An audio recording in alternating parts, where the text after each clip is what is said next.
You've probably seen it before. The hardest worker on the team gets promoted. A few months later, the team is frustrated. Deadlines start slipping, communication gets worse, and everyone is wondering the same thing: what happened? The truth is, being excellent at a job and leading people are not the same skill, and many Caribbean workplaces learn that lesson the hard way. For many workers, promotion feels simple: work hard, show up on time, do your job well, stay loyal. Eventually, you'll move up. That's what most people are taught. So when a strong performer gets promoted, it feels fair. After all, they've earned it. Maybe they know the system better than anyone else. Maybe they solve problems quickly. Maybe they're the person everyone goes to when something goes wrong. From the worker's perspective, promoting them makes perfect sense. Then the role changes.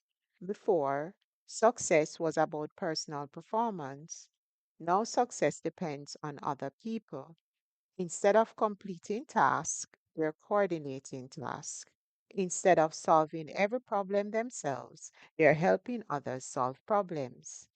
Instead of focusing on their own workload, they're managing priorities, communication, conflict, and expectations. And that's where many new leaders struggle. The skills that made them successful as employees are often different from the skills needed to lead a team.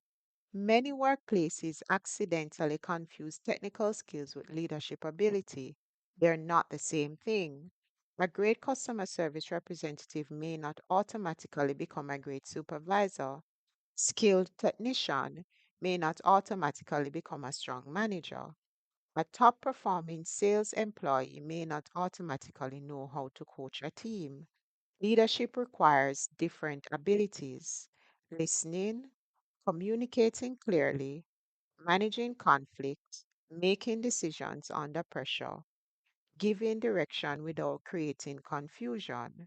Some organizations promote the best worker and hope leadership skills develop later.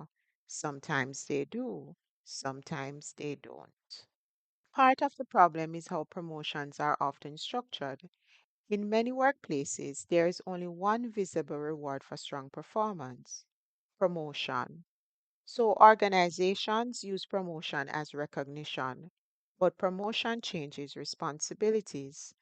A worker may deserve recognition, they may deserve higher pay, they may deserve greater opportunities, but that doesn't automatically mean they're prepared to lead people.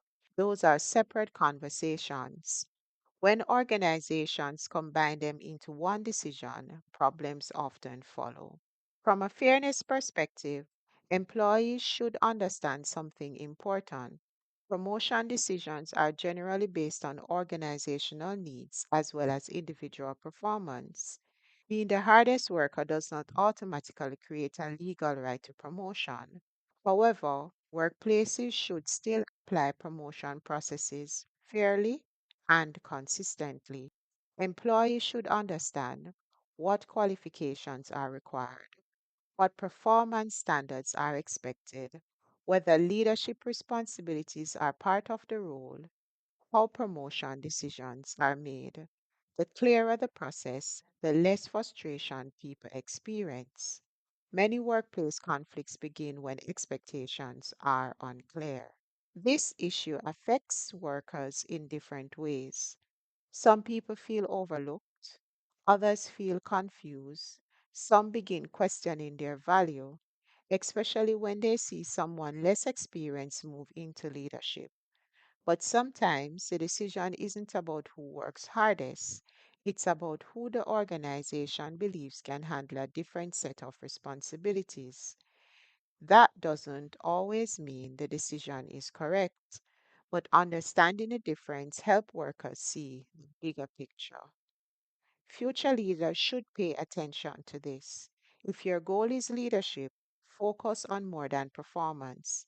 Pay attention to communication, problem solving between people, building trust, helping others succeed.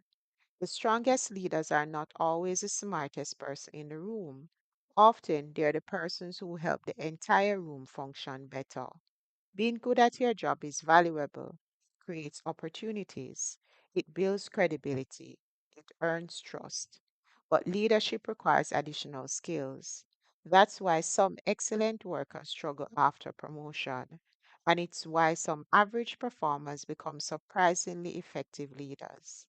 The workplace isn't only measuring what you can do, sometimes it's measuring what you can help others do. Once you understand that difference, workplace decisions start making more sense. If you have ever wondered why promotions sometimes feel unfair, you're not alone. Many Caribbean workers spend years focusing on performance without realizing workplaces are often evaluating something else entirely. Understanding how organizations make these decisions doesn't remove the frustration, but it does help you see the system more clearly. And when you understand the system, you can make better career decisions. In our next video, we're tackling another workplace reality that frustrates employees across Jamaica and the wider Caribbean. Why managers keep promoting the wrong people. Because sometimes the issue isn't that good workers are being overlooked.